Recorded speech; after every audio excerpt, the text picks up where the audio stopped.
Bures from BA. This is a Rorschach Arctic update from the 2nd of April 2024. A quick summary of what's going down north of the Arctic Circle. The week kicks off in Finland with a focus on its indigenous Sámi community. Last October, the Sami Parliament of Finland conducted its elections, but on Wednesday the 27th, Finland's Supreme Court annulled them, ordering new ones. The decision stemmed from the Sami Parliament's removal of 72 eligible voters from the electoral roll, rendering the election undemocratic.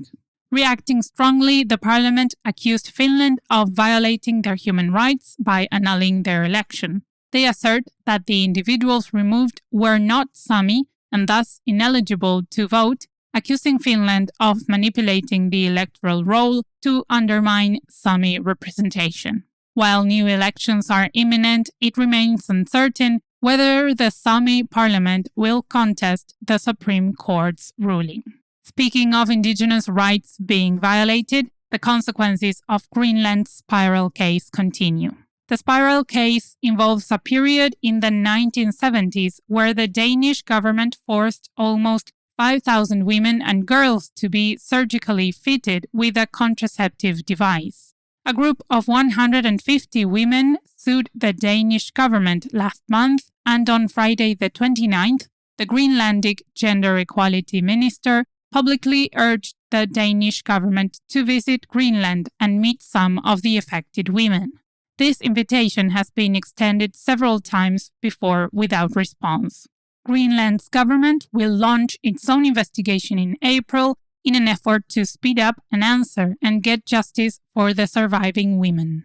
Another legal matter having big repercussions in the Arctic is the size of the U.S. In January, the U.S. State Department announced it was increasing the territory of the country by over 1 million square kilometers, staking claim to undersea land in the Arctic Ocean. On Monday the 25th, Russia's foreign ministry responded in a statement accusing the U.S. of violating international law and refusing to recognize the extended area as U.S. territory. As the extended territory borders Russia, this dispute will need to be resolved or the country will come into conflict with the U.S. in the Arctic Ocean. While we are on the subject of Russia, the industrial development of the country's Arctic continues rapidly. While Russia is extracting plenty of oil and gas in the north, getting it out of the Arctic is the hardest part. To address this, plans for a new rail line linking the north coast to the Trans-Siberian Railway are underway.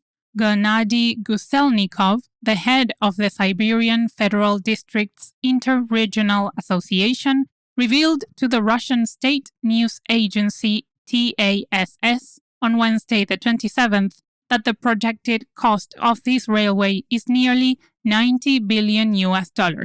Even though it is costly, Guselnikov anticipates that the investment will be recouped within 20 years of operation. Guselnikov confirmed that in June, more detailed assessments will be conducted to refine cost and timeline estimates. With the Arctic melting and the climate changing, every second counts. But we might be about to lose one because of melting polar ice.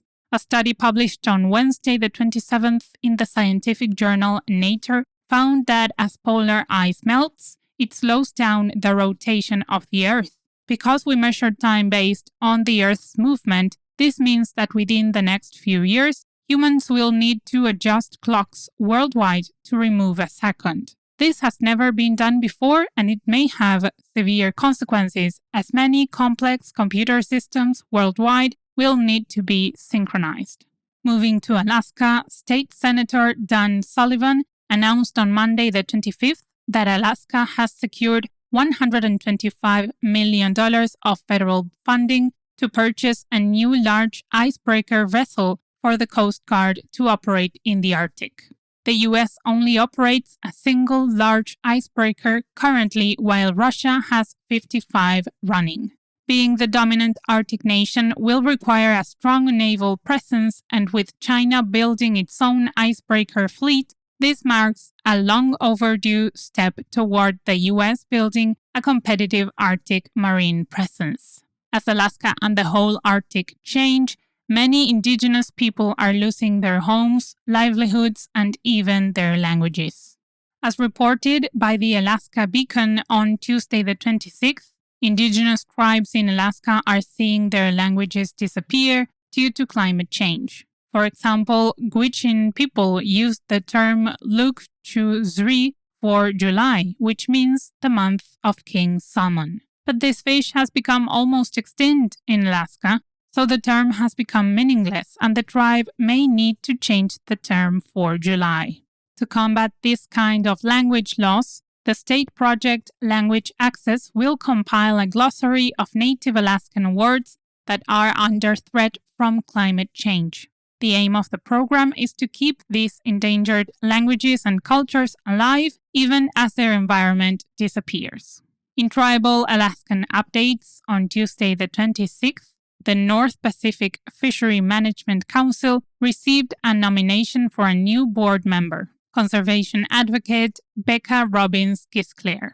Tasked with managing fisheries in the profitable Bering Sea, this nomination, if the U.S. Commerce Secretary approves it, would mark a significant shift towards indigenous and environmental interests on the board, departing from its historical focus on the fishing industry. The council is embroiled in a battle over regulating bycatch of trawler vessels. Gisclair's historical advocacy for stricter regulation aligns with tribal fishing interests, offering hope for meaningful support if she secures the position. Inuit people in Canada may face a difficult economic future. Canada's northern regions stand as the world's third-largest diamond producers.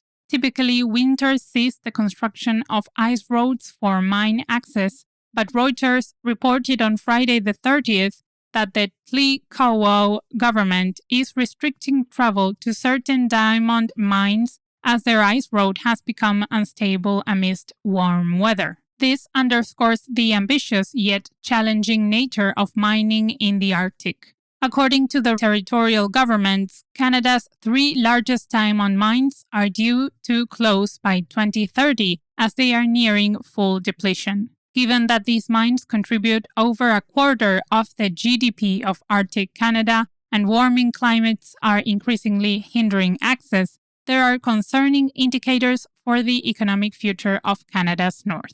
Indigenous Canadians stand resilient while climate change devastates their communities, especially after the record wildfires last year, which displaced 70% of the population of Canada's Northwestern Territories, or NWT.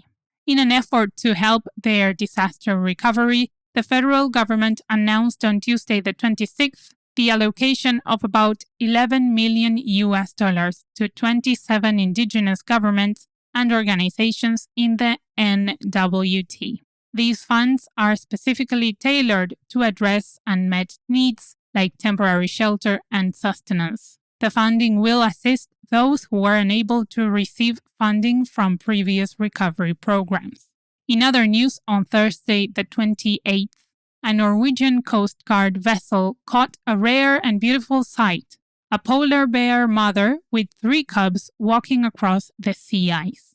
This marks the first known triplet case in over 20 years, since polar bears almost always have 2 cubs, sometimes only one if the gestation is difficult.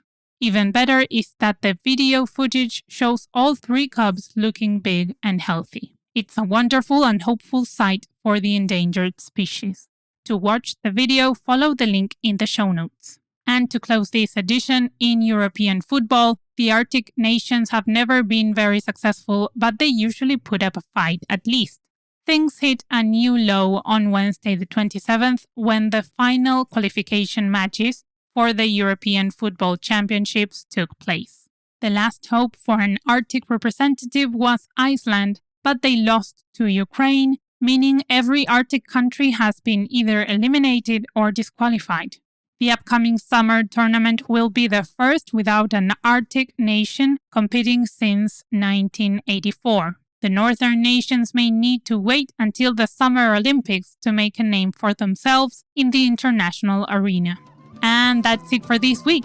Thanks for joining us. We've got a quick survey that will help us make these updates even better, and we'd love your input. It'll just take a few minutes, promise.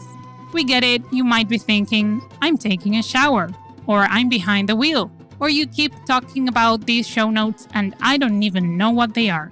But please, please, please check them out. Mana!